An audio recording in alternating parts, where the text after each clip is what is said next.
This is a letter from prison from Blessed Mhlanga.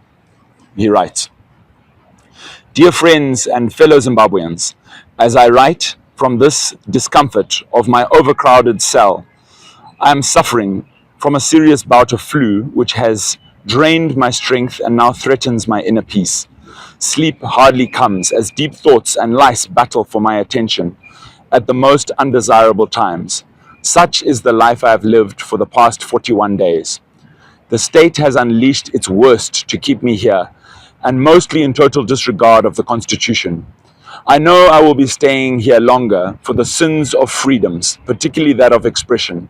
I stay in D-class section with the most dangerous criminals. My friends, the journey has not been easy, and it remains extremely difficult as we nudge forward. It's a marathon, not a sprint. It's very uncomfortable, but unavoidable. It's a journey filled with frustrations and pain, which at times overwhelms me to tears, anger, and pushes me to the edge of emotional breakdown. During these times of near emotional breakdown, I have fought with everyone around me. I have fought with my fantastic legal team, my fellow colleagues in the media who have been standing head and shoulders in my defense. I've fought with my employer of choice and even my own family. Prison, dear friends, is a dark place. It taints the soul and clouds one's judgment. For when in pain, alone, and disclosed out to the world, life is not the same. We begin to see friends as enemies and all good efforts towards us as insufficient. I tell you, friends, these walls of punishment, built by Smith and abused by our own, carry with them a curse that needs a strong heart and mind to survive. Dear friends, I am in pain, lost and sadly broken. This experience will traumatize me for life. It's a terrible battle, which, however, I cannot afford to lose. It's not easy to keep going, but I have no choice or desire to stop. Honestly, I can't imagine how I would have survived without your voices of solidarity and love. Your donations towards my upkeep in this dark place will never be forgotten or taken for granted. My lawyers bring me all your encouraging words and deeds of compassion. I say this without fear of contradicting myself. It is you who have carried me. As I write, I am overwhelmed with tears, not from the pain of the violent cough, which at its worst rocks the pen out of my hands, nor from the pain of pre-trial punishment. It's not tears from the moving songs of worship sung by fellows in my cell, some of whom have killed and robbed others at gunpoint. No, these are tears of joy and determination to go on. All this watered by the blood of your sacrifices and support. I wish to thank you all from the center of my being, which center remains solid even in the face of adversity. I am told, which advice I believe is true, that you have raised £4,000 towards my welfare through a GoFundMe organized by fellow journalist and brother Hopewell Chingono, appointed by my family and myself to so lead. My heart is humbled by this act of love, which I have no doubt that I have not earned in any way. There are many who have donated through other channels too. These efforts have kept my kids in school and fed. They have also spared me the pain of eating the sad story of food fed to fellow prisoners here. These rations, which hardly pass the definition of meals, are not even pleasing to the eye. I honestly wonder what extent of assault to the taste buds those who eat it must suffer. Thank you for not forgetting me or my family. Although in pain, I remain unshaken and committed to my profession of choice. I strongly believe that it's the ordinary people who matter more than those who control the levers of power. I did not choose journalism, it chose me.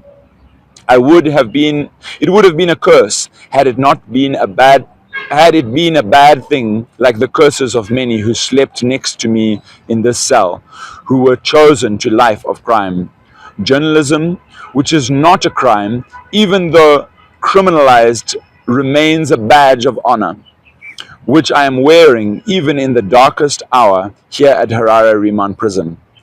Many would want to hear my thoughts on the bail ruling today. Well, I have none, save to say I am proud of the work of my lawyers and the work that they keep doing. This team is fantastic.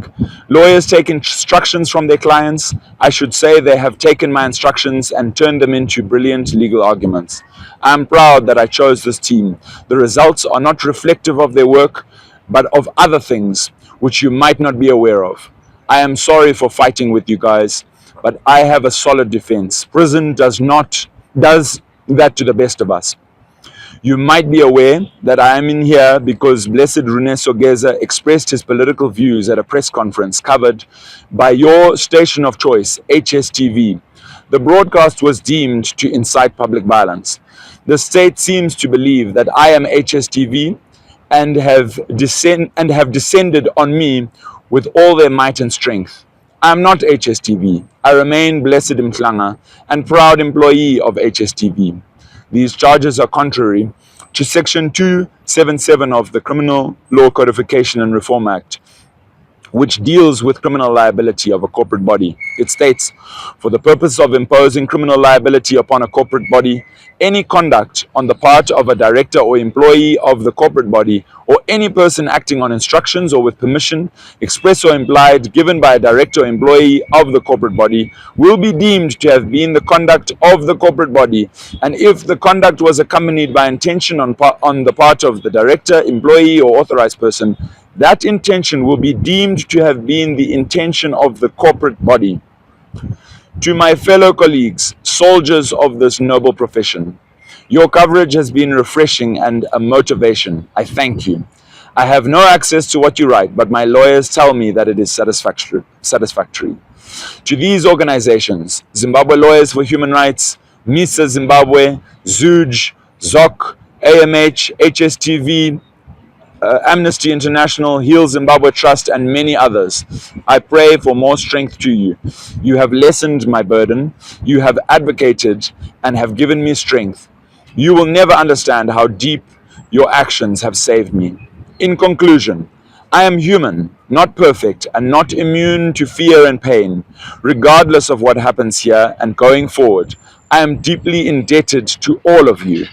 Dear government, please take heed of the words of USA Supreme Court Judge Marshall C.J., who, on asserting the supremacy of the Constitution, said, "The purpose of a written constitution is to outline and limit the powers of the legislature and other branches of government.